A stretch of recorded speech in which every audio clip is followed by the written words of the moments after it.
எல்லாம் உங்க அப்பா பண்ண வேலை தானா? இரு கவனிச்சுக்கிறேன் அவனை.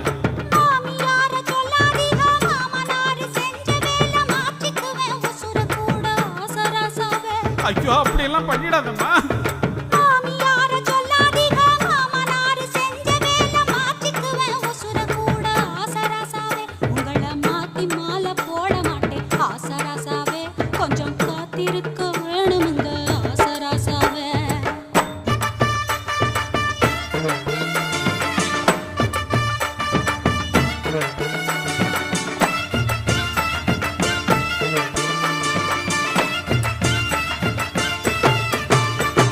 முக்காப்பவுன்னு தாலி ரூபா 300க்கு சீல வச்சே.